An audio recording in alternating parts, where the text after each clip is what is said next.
আসসালামু আলাইকুম সবাইকে। কেমন আছেন আপনারা সবাই? আশা করছি সবাই অনেক বেশি ভালো আছেন। আমার এই ব্লগটাতে আপনাদের সবাইকে ওয়েলকাম করছি এবং যারা এই ভিডিওটি দেখছেন সবার জন্য অনেক দোয়া ও ভালোবাসা রইলো। আপনারাও যদি আমার মতো গৃহিণী হন এবং সংসারকে ভালোবাসেন তাহলে ভিডিওটিতে একটা লাইক দিয়ে ভিডিওটা দেখা শুরু করবেন।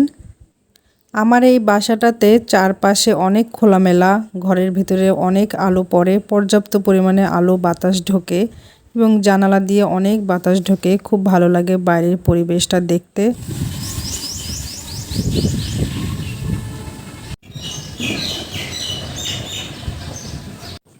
ঘুম থেকে উঠে নাস্তা বানানোর আগে আমি 1 কাপ কফি খেয়ে নিই। কফিটা খেলে আমার ঘুম ঘুম ভাবটা যায় এবং শরীরে এনার্জি আসে কাজ করার। আর এটা হচ্ছে আমার প্রতিদিন সকালের রুটিন। আমি এভাবেই প্রতিদিন সকালে কাজ করে থাকি। প্রতিদিন ফজরের নামাজ পড়ে তারপরে আমি রান্নাঘরে চলে আসি, কাজ শুরু করে দিই। আর ফজরের পরে কাজ শুরু করে দিলে দিনের অনেকটা সময় ফ্রি পাওয়া যায়।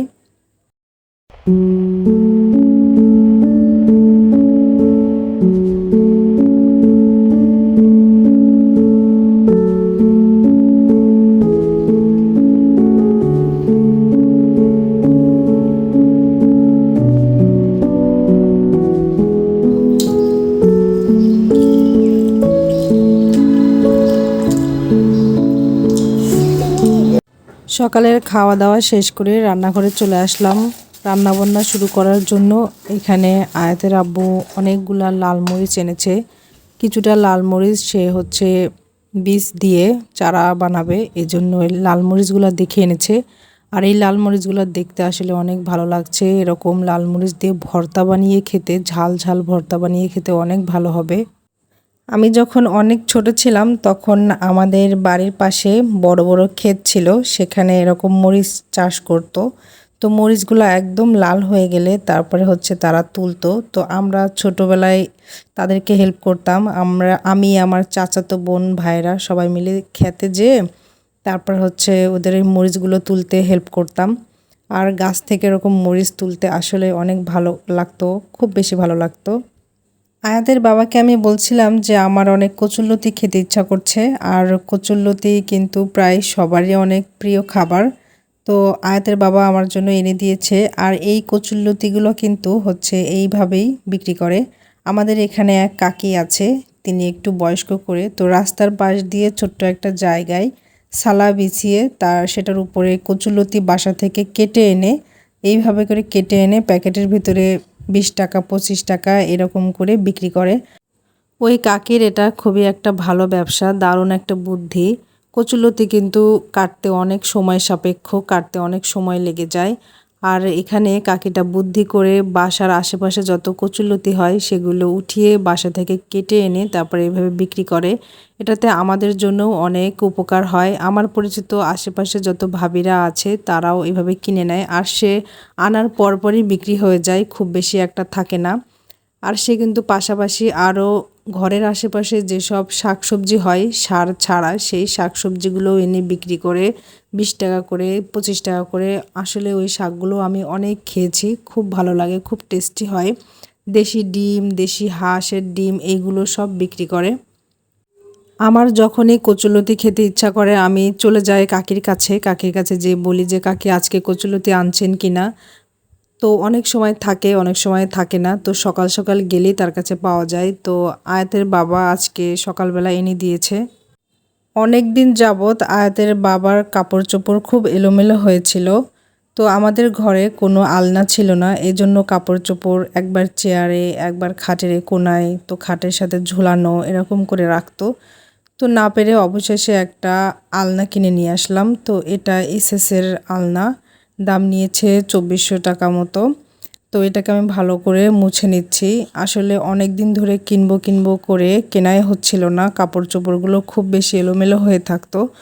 তো আসলে কোনো কিছু কিনতে চাইলে কিন্তু হুট করে কেনা যায় না। আমাদের প্রয়োজনে তো অনেক কিছুই থাকে, বাট প্রয়োজন হলেই কেনা যায় না। সংসারের বাকি সব খরচগুলো দেখে সামলিয়ে তারপরে কিন্তু একটা জিনিস আমাদেরকে কিনতে হয়। তো কিনে নিয়ে এসে এভাবে করে আয়াতের বাবার কাপড় চোপড়গুলো হ্যাঙ্গারে ঝুলিয়ে দিচ্ছি। আর বাকিগুলোও গুছিয়ে নিচ্ছি। আয়াতের বাবার কাপড় চোপড় যত অর্গানাইজ করেই রাখি না কেন, গুছিয়ে রাখি না কেন, সেই এলোমেলো করে এদিকে ওদিকে ছিটিয়ে ফেলে রাখবে। কেন জানি ছেলেরা একটু বেশি অগোছালো, মেয়েরা যতটুকু গোছালো, যতভাবে গুছিয়ে রাখে সব জিনিসগুলা, ছেলেরা তাদের জীবনের যে পুরুষগুলা, মহিলাদের জীবনে সবার জীবনে একটা করে যে পুরুষ, সেই পুরুষগুলা ততটাই বেশি অগোছালো হয়ে থাকে। জানি না, তারা হয়তো ভাবে যে আমার তো ঘরে একজন আছেই সব কিছু গোছানোর জন্য, তো আমি কেন গুছিয়ে রাখবো, এজন্য শর্টকাটে গায়ের থেকে খুলেই এদিকে ওদিকে ফেলে রাখে। আসলে পুরুষরা মনে করে তাদের ঘরের বউ খুব আরামে থাকে, ঘরে শুয়ে বসে থাকে, তেমন কোনো কাজ করে না, তাদের কাজের কোনো কষ্ট নেই, তাদের কাজগুলো খুবই সহজ। কিন্তু এই কাজগুলো যদি তাদেরকে দেয়া হতো তাহলে তারা হিমশিম খেয়ে যেত। বাইরে থেকে দেখলে মনে হয় যে মেয়েদের কাজগুলো খুবই সহজ, খুবই সিম্পল, কিন্তু আমরা জানি সারাদিন ঘরে কতবার যে হাঁটা পড়ে কাজ করতে করতে এবং পায়ের তলা ব্যথা হয়ে যায়, এইগুলো কিন্তু কেউ বোঝে না। 24 ঘন্টা বাচ্চা সামলানো, সেখানে তো কোনো ছুটিই নাই, সেখানে ব্রেন এবং শরীর দুইটাকেই 24 ঘন্টাই কাজে রাখতে হয়। তো সেটাও বুঝতে চায় না এই স্বামীগুলো। তারা কোথায় একটু আমাদের কাজে হেল্প করে দিবে তা না, তারা উল্টো বলে সারাদিন বসে কি করো, কি এমন কাজ করো। একটা মজার বিষয় হচ্ছে আজকাল কিন্তু মেয়েরা সংসারও সামলায়, সংসারের কাজও করতে পারে, আবার টাকাও ইনকাম করতে পারে। এই যে ধরুন ফেসবুক থেকে টাকা ইনকাম করে, ফেসবুক থেকে কিংবা ইউটিউব থেকে টাকা ইনকাম করে, অনেকভাবেই কিন্তু ফ্রিল্যান্সিং করেও ঘরে বসে টাকা ইনকাম করে, পাশাপাশি সংসার চালায়, বাচ্চা কাচ্চাও সামলায়। কিন্তু পুরুষরা শুধুমাত্র টাকা পয়সাই ইনকাম করে, তাদের যদি ঘরের কাজের কথা বলা হয় তারা কিচ্ছু জানে না, কিভাবে একটা প্লেট ধুইতে হয় সেটাও জানে না ম্যাক্সিমাম পুরুষরা। খুব কম সংখ্যকই পুরুষরা আছে যারা ঘরের কাজ জানে, টুকটাক জানে, রান্নাবান্না করতেও জানে। যেমন আমার এক ফুপু আছে, তার হচ্ছে 5টা ছেলে, কোনো মেয়ে নাই। তো ছোটোবেলা থেকেই তাদের ছেলেকে সে ট্রেনিং দিয়েছে যে কিভাবে ঘরের কাজ করতে হয়। তো আমি একদিন হচ্ছে আমার মা বাসায় ছিল না, তো আমাকে মাছ কাটতে দিয়ে গেছিলো। তো আমি তখন মাছ কাটতে পারি না, আমি কখনো কখনো মাছ কাটি নাই। তো ওই ফুফাতো ভাইটা, আমি তখন ছোটও ছিলাম, স্কুলে পড়তাম। তো ওই ভাইটা আমাদের বাসায় আসছিল ওই সময়, তো বলল তুই মাছও কাটতে জানিস না, দে আমার কাছে দে, আমি মাছ কেটে দিই।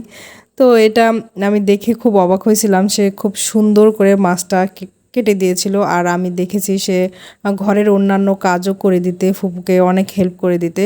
তো এই পুরুষ আমি দেখেছি আমার লাইফে, আমার ফুফাতো ভাইয়েরা, এরা যে ঘরের কাজ করতে পারে, সংসারের কাজ করতে পারে, আসলে মা যদি শেখায় তাহলে হয়। আর আমার মতে শেখা উচিত পুরুষদের, কারণ কখন কোন কাজ লাগে, এটা যে মহিলাদের কাজ, এটা যে পুরুষের কাজ, এরকম কোনো ভাগরটা নাই আর কি, ভাগ নাই যে পুরুষরা এই কাজগুলো যদি করে, তা দেখা যাচ্ছে বিদেশে যখন যায় তখন কি করে, তখন তো নিজেদের কাজ নিজেদেরই করে খাওয়া লাগে।